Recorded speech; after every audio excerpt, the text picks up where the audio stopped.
আমরা খাদ্যে স্বয়ংসম্পূর্ণতার পথে অনেক দূরে গিয়েছি।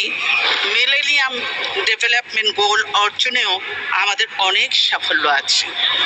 নারীর ক্ষমতায়নে আমরা বিরাট অগ্রগতি অর্জন করেছি। পুরোটা সময় ঠিক তার উল্টো দিকের আসনে বসে সেই বক্তৃতা শোনেন সংসদ নেতা।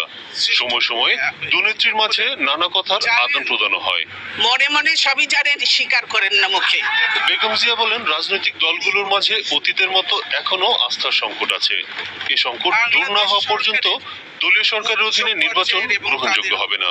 জাতীয় সংসদ নির্বাচনকালীন সরকার সম্পর্কে আমাদের অবস্থান অত্যন্ত স্পষ্ট। আমরা কোনো দলীয় সরকারের অধীনে নির্বাচনে অংশ নেব না। আমি নির্বাচনকালীন নিরপেক্ষ নির্দলীয় সরকার গঠনের জন্য প্রয়োজনীয় উদ্যোগ গ্রহণ করার উদাত্ত আহ্বান জানাই।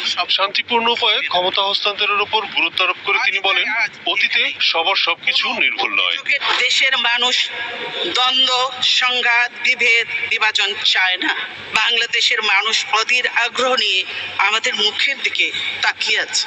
যুক্তরাষ্ট্রের জিএসপি সুবিধা স্থগিত প্রসঙ্গে সরকারি দলের অভিযোগের বিষয়ে বেগম জিয়া দাবি করেন, বাতিল করার সুপারিশ করে কোনো চিঠি দেননি তিনি। এ সময় প্রধানমন্ত্রী যুক্তরাষ্ট্রের সংবাদপত্রে প্রকাশিত খালেদা জিয়ার লেখার অনুলিপি তুলে ধরলে বিরোধী দলীয় নেতা বলেন, এটি তার নয়।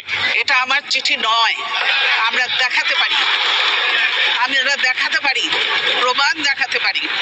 জিএসপি সুবিধা পুনর্বহালে যুক্তরাষ্ট্রকে এবং এ ধরনের সিদ্ধান্ত না নিতে ইউরোপীয় ইউনিয়নের প্রতিও অনুরোধ জানান তিনি।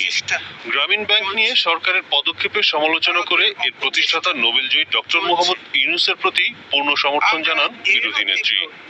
রাষ্ট্রায়ত্ত ব্যাংকগুলো লুটপাট করে সরকার যে অবস্থা করেছে, তারা কি গ্রামীণ ব্যাংকেও সেই অবস্থায় নিয়ে যেতে চায়? সাম্প্রতিক সময়ে সংসদে অশালীন ভাষা ব্যবহারের নিন্দা জানিয়ে এজন্য সরকারি দলকেই দায়ী করেন বেগম জিয়া।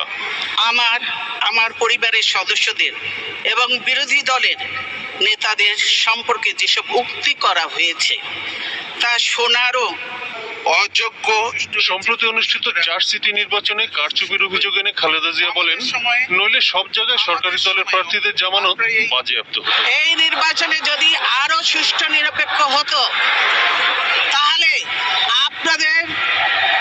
আপনাদের জামানত বাজেয়াপ্ত হতো, সবার কারো জামানত থাকতো না।